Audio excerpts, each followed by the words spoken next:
Hello friends, मैं हूं दिनेश कुमार हिरानी। आज मैं आप लोगों के सामने जो बातें करने जा रहा हूं, वो सारी बातें ज़रा अलग और थोड़ी सी हटके हैं। यहाँ मैं जो बोलने जा रहा हूं, वो मेरे विचार नहीं, मेरे तुक्के हैं।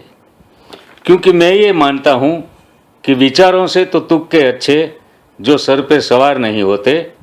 खुद को होशियार समझने वालों बाकी सब गंवार नहीं होते। इसलिए मैंने इस प्रोग्राम का नाम रखा है तुक्के दिनेश कुमार हिरानी के। यहाँ हम सबसे पहले बात करेंगे स्वच्छता अभियान की, जिसे आजकल मोदी जी चला रहे हैं। सबसे पहले स्वच्छता अभियान महात्मा गांधी जी ने शुरू किया था, लेकिन 67 सालों के बाद भी उस बारे में हमने कुछ ज़्यादा सफलता हासिल नहीं की। ज़्यादातर गंदगी जाहिर जगह पर ज़्यादा होती है।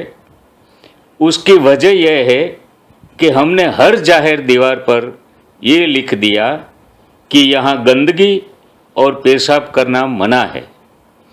ऐसा लिखकर हमने गंदगी करने वाले लोगों के लिए एक खास जगह मुकर्रर कर दी है। ये लिखावट पढ़कर अनपढ़ इंसान भी समझ जाता है कि यही है वो जगह जहां गंदगी और पेशाब करना है। अब ऐसी गंदगी करने वाले इंसानों को कैसे रोका जाए? हमें सबसे पहले दीवार पर लिखी लिखावट हटाकर नई लिखावट करनी है। हमें उन तमाम इंसान जो गंदगी और पेशाब करते हैं, उसे सहर्ष आमंत्रित करते हुए दीवारों पर यह लिखना है कि आइए, पधारिए, आप यहाँ गंदगी और पेशाब करके अपने संस्कारों का प्रदर्शन कीजिए। ऐसा लिखने से शायद ऐसे लोग गंदगी और पेशाब करना बंद कर दें या कम कर दें। ये लोग ऐसा करेंगे या नहीं, इस बात की कोई गारंटी नहीं है। सिर्फ हमें एक चांस लेना है। क्या ऐसा करना पॉसिबल है? आप सोचिए, क्योंकि ये तो सिर्फ मेरे तुक्के हैं। हमने गंदगी करने के लिए बाग और बगीचे को भी नहीं छोड़ा। इसे देखकर आशा जी भी व्यथित हो गई। उन्होंने अपने गाने के जरिए हमें ये संदेश दिया। वो गाना इस तरह से है, ये क्या जगह है दोस्तों, ये कौन सा दयार है, हर एक निगाह पर यहाँ गुबार ही गुबार है। हम सब ये जानते हैं कि हमारी देश में गुनाह बढ़ते जा रहे हैं। गुनाह करने वाला हर मुजरिम पकड़ा नहीं जाता। लेकिन क्यों नहीं पकड़ा जाता? इसके जिम्मेदार है हमारा कानून। क्योंकि कानून के हाथ बहुत लंबे होते हैं। लेकिन किसी के भी हाथ कितने ही लंबे हो, वो पांव से लंबे नहीं हो सकते। और यहाँ अगर कानून के हाथ लंबे हैं तो वहाँ मुजरिम के पांव लंबे हैं। कानून मुजरिम के पीछे हाथों से दौड़ता है और मुजरिम कानून से आगे पांव से दौड़ता है। क्या इस तरह से मुजरिम पकड़ा जाएगा? आप सोचिए, क्योंकि ये तो सिर्फ मेरे तुक्के हैं। अब हम बात करेंगे बढ़ते हुए ट्यूशन क्लासेस की। ट्यूशन क्लासेस खोलने के लिए हमने ही मजबूर किया है ऐसे टीचर्स को। आप सोचोगे कैसे? मैं आपको बताता हूं। हमने हर स्कूल के बाहर ऐसे बोर्ड लगा दिए जिस पे लिखा है, स्कूल आहिस्ता चलाइए।